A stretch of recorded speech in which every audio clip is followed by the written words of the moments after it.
Bom dia. Quem está falando com vocês aqui é o professor de matemática. Eu está à disposição. Nossa aulinha hoje vai ser sobre conjuntos.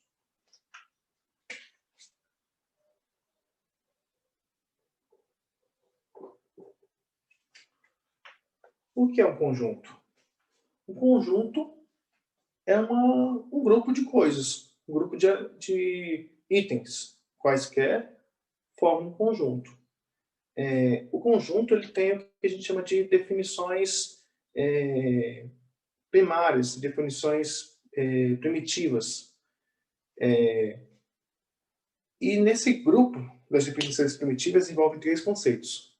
O conceito de conjunto, por si próprio, o conceito de elemento, que é tudo aquilo que está dentro do conjunto, que é um item do conjunto, e a relação de pertinência, que avalia se aquele item pertence àquele conjunto ou se aquele item não pertence àquele conjunto.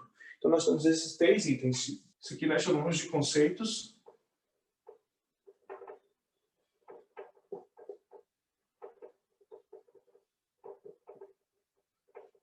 primitivos. E como eu poderia exemplificar isso aí? Imagine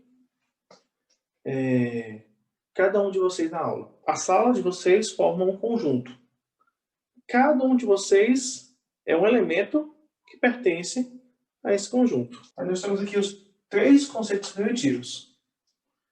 Temos aqui o conceito de conjunto, no caso seria a sala de aula de vocês no primeiro semestre. Tem o conceito de elemento, no caso, cada aluno é um elemento desse conjunto. E nós temos aqui a pertinência.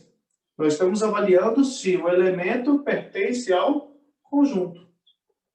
Ok? Então nós temos esses três conceitos primitivos. Representação dos conjuntos. A representação dos conjuntos é necessária porque toda vez que nós temos uma ideia, é preciso comunicar essa ideia. Essa ideia presa só em mim não vai fazer efeito. E uma forma interessante de transmitir uma ideia é através da forma gráfica.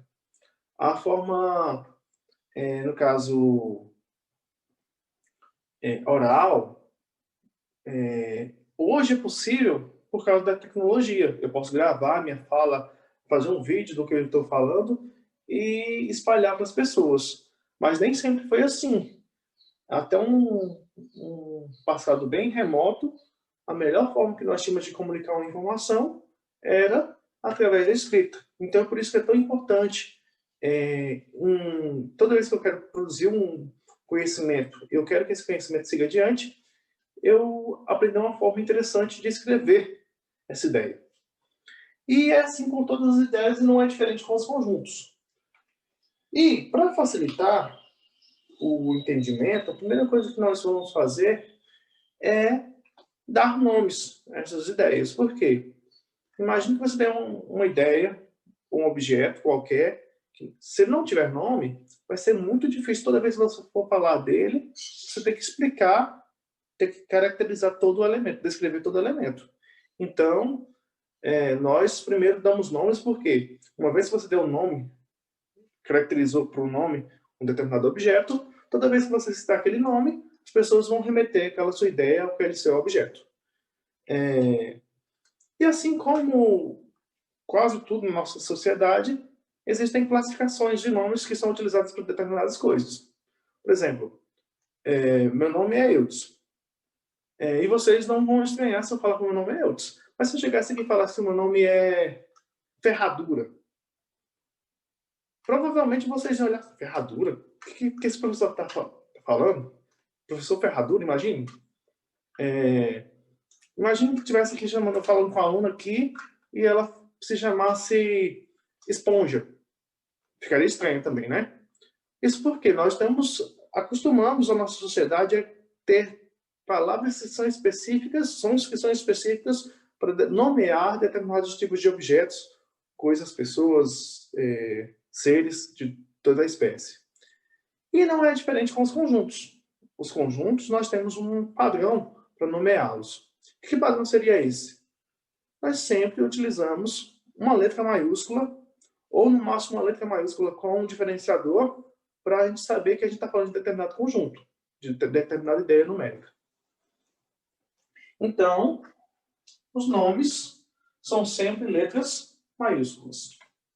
No caso, nomenclatura aqui é o ato de dar nome, tá? Então, no caso, sempre que eu trabalho com conjunto, a primeira coisa que eu vou preocupar é dar o nome para esse conjunto. A regra padrão é usar uma letra maiúscula. E eu coloquei a observação aqui, ó. Pode ter um diferenciador, pode ter alguma coisa no nome para diferenciá-lo. Porque apesar de não ser comum você escutar uma pessoa com nome de cadeira, mas não nada impede.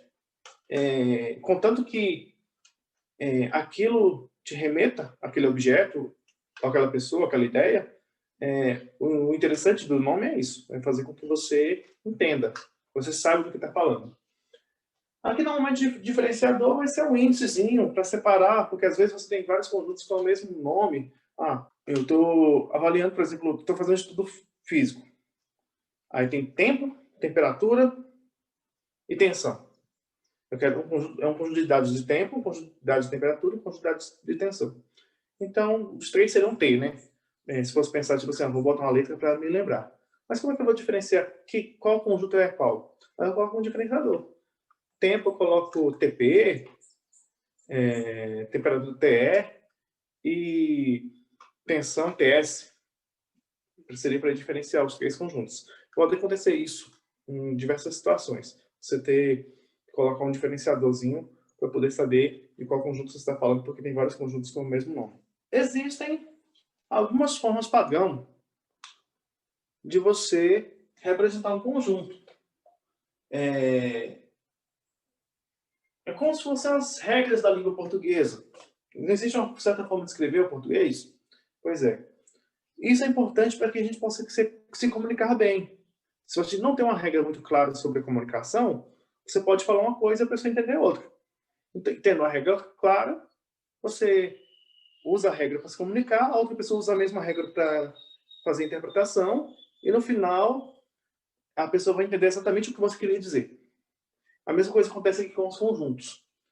E tem três formas de representar conjuntos que ficaram mais famosas, mais usadas no mundo. A primeira delas é a chamada representação tabular. A representação tabular é aquela na qual os elementos são dispostos entre chaves e separados por vírgula ou ponto e vírgula no caso de números que já tem uma vírgula, para não confundir a vírgula com a vírgula do número com a vírgula de separação entre um número e o outro, aí nós usamos ponto e vírgula. Mas nos demais conjuntos nós usamos vírgula mesmo. Temos aqui, vamos imaginar um conjunto. Conjunto A, E, I, O, U. Esse aqui é um conjunto de vogais. Então, se eu quiser representá-lo, vou usar esse conjunto aí para ser o nosso exemplo aqui. Se eu quiser representá-lo, então eu vou dar um primeiro nome para ele. Qual seria o nome que eu poderia dar para ele? Já que é um conjunto de vogais, para me remeter a essa ideia de conjunto de vogais, eu vou dar o nome desse conjunto de V.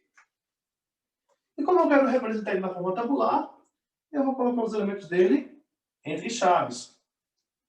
A, E, I, O, U. E, para separar os elementos, nesse caso aqui, como não são números, eu vou utilizar a vírgula. Esta seria a representação tabular desse conjunto. Nós temos aqui o conjunto V como conjunto de vogais. Ele vai ser igual a E, I, O, U, apresentado entre chaves e separados por... Bom, gente, para não ficar muito extenso, eu vou parar por aqui e na próxima aula a gente continua, tá? Abraço para vocês e até a próxima. Falou!